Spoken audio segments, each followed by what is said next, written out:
देखते हैं इसको। देखो, चुनाव हारना और चुनाव हराना दोनों में फर्क आता है। पुरिंदर सिंह परी को चुनाव हराया गया है।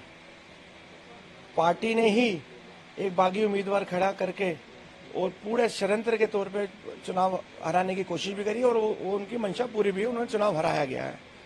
कुमारी शैलजा की नाराजगी आप कैसे देखते हैं? कुमारी शैलजा जी की नाराजगी भी, ये तो कुमारी शैलजा जी बेहतर बता पाएंगी, लेकिन कहीं ना कहीं हमें था कि कुमारी शैलजा जी अगर सही समय पे सही टाइम पे आती तो आज चुनाव के नतीजे कुछ और होते हैं। राहुल गांधी आने वाले हैं आपके क्षेत्र में, क्या कारण था? बादलों का कारण था, क्या था वो जो कहीं ना कहीं राहुल जी को रोका गया, उनको गलत मिस गाइड किया गया। राहुल जी को बताया गया कि जो अम्बाला छावनी एक हमें पॉइंट दिया गया साहा चौक का कि राहुल जी यहाँ से गुजरेंगे और आपने सबने यहाँ इकट्ठे होना है। जब हमने राहुल जी का काफिला रोका और राहुल जी से बात करी, राहुल जी को बताया गया कि ये जो एरिया है ये मौलाना कॉन्स्टिट्यूंसी में आता है, अम्बाला छावनी का हिस्सा ही नहीं है। तो वो बड़े एकदम उनको अचंभा हुआ, वो शौक हुए कि ये अम्बाला छावनी का क्षेत्र नहीं है। हमने कहा नहीं, अम्बाला छावनी का क्षेत्र यहाँ से 16 किलोमीटर दूरी पर आता है। तो ये कहीं ना कहीं लोगों को भी पता है, हरियाणा, पूरे हरियाणा में भी ये बात है कि एक ही छत के नीचे रहने वाले परिवार जो 6 बारी इलेक्शन हार जाते हैं, उसके बावजूद भी कांग्रेस पार्टी उनको एक टिकट देती है। तो एक टिकट से भी ना खुश हुए और उन्होंने अपनी बेटी को अम्बाला छावनी से बेतौर आजाद उम्मीदवार के तौर पर उतारा। और बीडी गैंग, जो मैंने बोला कि भूपिंदर जी और दीपिंदर जी का पूरा सपोर्ट होता है उनको। और अगर मैं दूसरी बात करूं, जहां से निर्मल सिंह जी को टिकट मिलती है, उनके सामने भी 2 उम्मीदवार खड़े होते हैं, बागी खड़े होते हैं, जो पहले कांग्रेस के प्रत्याशी रह चुके हैं, कांग्रेस पार्टी से ही वो इलेक्शन लड़ चुके हैं।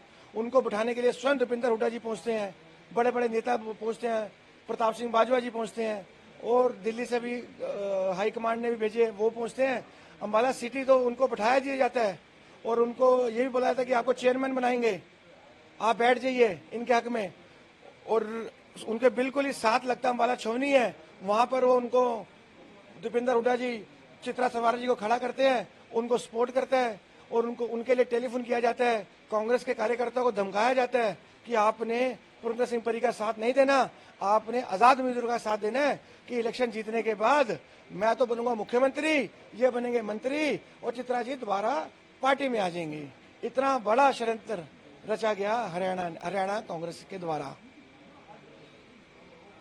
आगे आप कैसे देखते हैं अपने पार्टी को, कैसे तैयारी करना? हम तो कांग्रेस के सच्चे सिपाही हैं, कांग्रेस के सच्चे कार्यकर्ता हैं, कांग्रेस पार्टी के साथ हमेशा दुख सुख में खड़े रहे। ये तो वो परिवार है जो कांग्रेस पार्टी को छोड़ के आप पार्टी में चला गया था। जब इनको लगा था पंजाब में कांग्रेस सरकार आ गई कि अब हरियाणा में कांग्रेस सरकार आने जा रही है, इन्होंने पलटा मार के आप आम आदमी पार्टी का झाड़ू उठा लिया था। उस समय भी हम सच्चे कार्यकर्ता कांग्रेस पार्टी के साथ खड़े रहे। मुझे पूरा दिन, जब वो दिन भी याद है जब राहुल जी ने बीड़ा उठाई थी भारत को जोड़ने की, जब उन्होंने यात्रा निकाली थी, भारत जोड़ यात्रा, अम्बाला छावनी से यात्रा गुजरी।